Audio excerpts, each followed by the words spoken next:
സത്യത്തെ അറിയുകയാണ് യഥാർത്ഥ ഭക്തി. ഇന്നെനിക്ക് കിട്ടിയ ഒരു സന്ദേശം പോലെയാണ് എനിക്ക് തോന്നിയത്. അതിനെക്കുറിച്ച് ചിന്തിച്ചപ്പോൾ എനിക്ക് തോന്നിയതാണ്, നമ്മൾ എന്ത് കാര്യം കേട്ടാലും അതിലെന്താണ് സത്യമുള്ളത് എന്ന് നമ്മൾ അന്വേഷിക്കാറുണ്ടോ? അതോ കേട്ട പാതി കേൾക്കാത്ത പാതി അതിൻ്റെ പിറകെ ഓടുകയാണ് ചെയ്യുന്നത്? അല്ലേ? ഇപ്പോൾ നമ്മൾ ഈശ്വരൻ, എന്താണ് ഈശ്വരൻ, ഈശ്വരൻ എവിടെയാണുള്ളത്? നമ്മൾ ഇപ്പം വിഗ്രഹത്തെ ആരാധിക്കുന്നവരുണ്ട് അല്ലേ? ഇതൊന്നുമില്ലാതെ ശൂന്യതയെ മാത്രം, നമ്മളൊരു വിശ്വാസത്തെ മാത്രം മുന്നിൽ കണ്ടുകൊണ്ട് ജീവിക്കുന്നതുണ്ട്. നമ്മളൊരു വിഗ്രഹമോ മറ്റു കാര്യങ്ങളോ ഒന്നുമില്ല, പക്ഷെ ഒരു വിശ്വാസം ഇങ്ങനെയാണ് അല്ലേ? ഒരു ഗ്രന്ഥത്തെ വിശ്വസിച്ച് ജീവിക്കുന്നവരുണ്ട്. എന്താണ് ഈ എല്ലാ മതത്തിലും എല്ലാ വിഭാഗത്തിലുമുള്ള ആളുകൾക്ക് ഈ ഈശ്വരൻ എന്ന സങ്കല്പം ഒന്ന് തന്നെയല്ലേ? എല്ലാ മതങ്ങളും പറയുന്നത് ഒറ്റ സങ്കല്പത്തെയാണ്.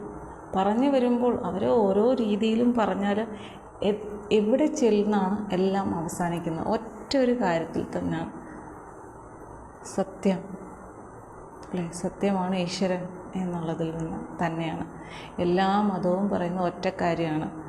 മനുഷ്യരായി തന്നെ നിങ്ങൾ ചിന്തിക്കും. മനുഷ്യൻ്റെ ഉള്ളിൽ ചെകുത്താനെ വളർത്തരുത്, പിശാചിനെ വളർത്തരുത് അല്ലേ? അസുരനെ വളർത്തരുത്. മനുഷ്യനെ സ്നേഹിക്കണം അല്ലേ?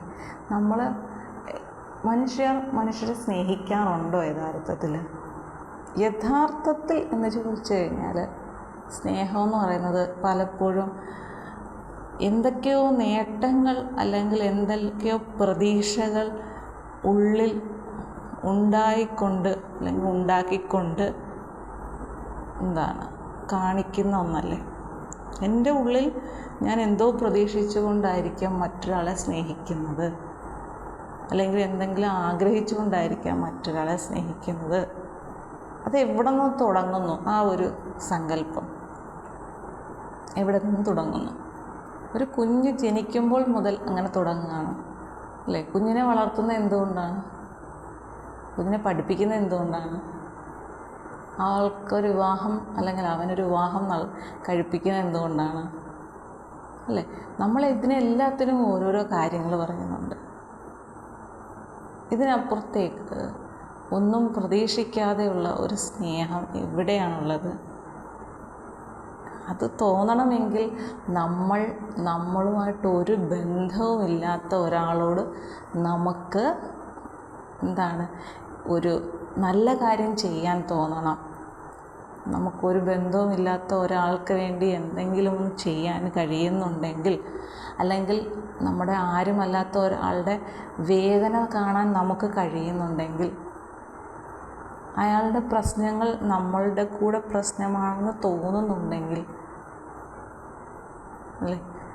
അങ്ങനെ വേദനിക്കുന്ന, പ്രശ്നങ്ങൾ നേരിടുന്ന, ദുഃഖങ്ങൾ അനുഭവിക്കുന്ന അല്ലേ, കഷ്ടപ്പാടുകൾ അനുഭവിക്കുന്ന, ഒരു നേരത്തെ ആഹാരം കഴിക്കാൻ ബുദ്ധിമുട്ടുള്ള, അതായത് അതിനുള്ള വരുമാനമില്ലാതെ അല്ലെങ്കിൽ കിടക്കാൻ ഇടമില്ലാത്ത ആളുകൾ ഇല്ലേ? നമ്മുടെ ആരുമല്ലാത്ത അങ്ങനെ ഒരുപാട് ആളുകളുണ്ട്. അവരുടെ പ്രശ്നങ്ങൾ എന്തായാലും നമ്മുടേതാണെന്ന് നമുക്ക് തോന്നുന്നുണ്ടെങ്കിൽ അവിടെയല്ലേ ഈശ്വരൻ യഥാർത്ഥത്തിൽ നമ്മുടെ ഉള്ളിൽ ഉണ്ടാകുന്നത്?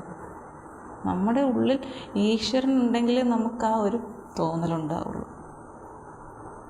ആ തോന്നൽ ജീവിതത്തിൽ ഒരിക്കലെങ്കിലും എല്ലാവർക്കും ഉണ്ടായിട്ടുണ്ടാവും. ചില സന്ദർഭങ്ങളിൽ നമുക്കൊന്നും ചിലപ്പോൾ മറ്റുള്ളവർക്ക് വേണ്ടി ചെയ്യാൻ പറ്റില്ലായിരിക്കാം, ചിലപ്പോൾ പണം കൊടുത്ത് സഹായിക്കാൻ പറ്റില്ലായിരിക്കും, പക്ഷേ നമ്മളുടെ ആരോഗ്യം കൊണ്ട് ചിലപ്പോൾ നമുക്ക് അവരെ സഹായിക്കാൻ പറ്റും. അങ്ങനെയുള്ള സന്ദർഭങ്ങളിൽ നമ്മളത് തീർച്ചയായിട്ടും ചെയ്യുക തന്നെ വേണം. നമ്മൾ ഒന്നിനെയും ഒരു കൈത്താങ്, ഒന്ന് വീഴാൻ പോകുന്ന ഒരാളെ ഒന്ന് കയറി പിടിച്ച് അല്ലേ, ഒരു താങ്ങായി നമ്മളുടെ കൈ കൊടുക്കുകയാണെങ്കിൽ ആ ഒരു കൈത്താങ്ങ് എന്ന് പറയുന്നത് അവിടെ ഈശ്വരനാണ് അവരുടെ മുന്നിൽ, അല്ലേ. വീണു പോയിരുന്നെങ്കിൽ ഉണ്ടാകുന്ന ബുദ്ധിമുട്ടുകൾ അതിൽ നിന്ന് നമ്മൾ പിടിക്കുകയാണ്. നമ്മുടെ ജീവിതത്തിൽ നമ്മളൊരു പ്രശ്നമുണ്ടായി വീഴാൻ പോകുമ്പോഴും ഇത്തരം കൈകൾ നമുക്ക് നേരെ വരാറുണ്ട്. അത് പല രൂപത്തിലായിരിക്കും. അത് എന്തുകൊണ്ടും നമ്മളെ ആ പ്രതിസന്ധികളിൽ നിന്ന് തീർച്ചയായിട്ടും കരകയറ്റും, അല്ലേ.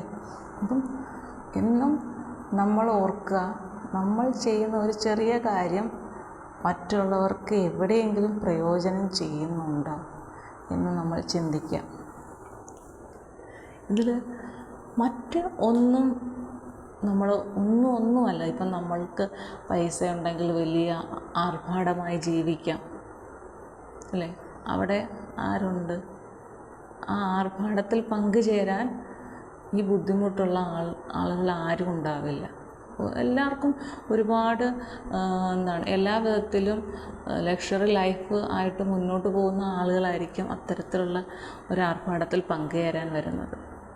ചിലരൊക്കെ കണ്ടിട്ടില്ലേ, അവരുടെ വിവാഹമോ ബർത്ത്ഡേയും ഒക്കെ അനാഥാലയത്തിൽ ചെന്ന് ആഘോഷിക്കുന്നു, അവർക്കൊപ്പം ഒക്കെ ചെയ്യുന്നു. അപ്പം ഞാൻ ശരി, ഓക്കെ, നല്ല കാര്യം. പക്ഷെ അതിനെക്കുറിച്ച് എന്തിന് മറ്റൊരാളെ അറിയിക്കുന്നു എന്ന് ഞാൻ ചിന്തിക്കാറുണ്ട്. അതിൻ്റെ ഫോട്ടോയോ വീഡിയോയോ അല്ലെങ്കിൽ അതിനെക്കുറിച്ചുള്ള സംസാരമോ.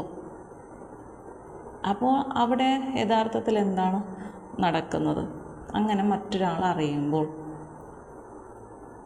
അല്ലെങ്കിൽ അത് ആരാണോ അത് ചെയ്യുന്നത് അവരുടെ വായിൽ നിന്ന് തന്നെ രണ്ടാമതോ മൂന്നാമതോ ഒരാൾ കേൾക്കുന്നു, ലോകം അറിയുന്നു. അപ്പോൾ അവിടെ എന്താണ് പ്രസക്തി? എന്തിനാണ് പ്രസക്തി? ദൈവത്തിൻ്റെ എന്ന് പറയുമ്പോൾ അദൃശ്യകരങ്ങൾ എന്നാണ് പറയപ്പെടുന്നത്. അപ്പോൾ അവിടെ അദൃശ്യമായ കരങ്ങളായിരുന്നു. എനിക്കറിയില്ല, ഇതൊക്കെ എൻ്റെ ഒരു ചിന്തകൾ ഞാൻ പങ്കുവയ്ക്കുകയാണ്. ഇങ്ങനെയൊക്കെ തോന്നുന്ന ആളുകളൊക്കെ ഇത് ഉണ്ടാകും എന്നൊക്കെ ഞാൻ പ്രതീക്ഷിക്കുന്നുണ്ട്. അപ്പോൾ നമ്മളെപ്പോഴും കരുതേണ്ട ഒരു കാര്യമുണ്ട്. ഇപ്പം ഇവിടെ നമ്മുടെ വീട്ടിൽ എന്തെങ്കിലും കൂടുതലുണ്ടെങ്കിൽ വഴിയെ പോകുന്ന നമുക്കറിയാവുന്നവർക്കോ എന്താ നമ്മുടെ അടുത്തുള്ളവർക്കൊക്കെ കൊടുക്കുക എന്ന് പറയുന്നത് ചിലപ്പോൾ അവർക്കുണ്ടാകുന്ന ആ ഒരു സന്തോഷം നമുക്ക് കാണുമ്പോൾ നമ്മുടെ ഹൃദയം നിറയാണ്. അത് നമുക്ക് നൽകുന്ന ആ ഒരു ആനന്ദം മറ്റൊന്നിനും നൽകാൻ കഴിയുകയില്ല. അങ്ങനെ നൽകി നോക്കൂ. അപ്പോൾ അത് നിങ്ങൾക്കൊരു പ്രത്യേക സ്ഥാനം അവരുടെ മനസ്സിൽ നിങ്ങൾക്ക് നൽകുകയും ചെയ്യും. ശരിയല്ലേ ഞാൻ പറഞ്ഞത്? അപ്പോൾ ഈശ്വരൻ്റെ ആ ഒരു കൈകൾ നിങ്ങളിലൂടെ ആരുടെയെങ്കിലുമൊക്കെ കൈകളിലേക്ക് എത്തട്ടെ എന്ന് ഞാനും ആഗ്രഹിക്കുന്നു. അതിന് ഞാനും ഒരു കാരണമാവട്ടെ എന്ന് ഞാൻ പ്രാർത്ഥിക്കുകയും ചെയ്യും. ശരിയല്ലേ? ഓക്കെ.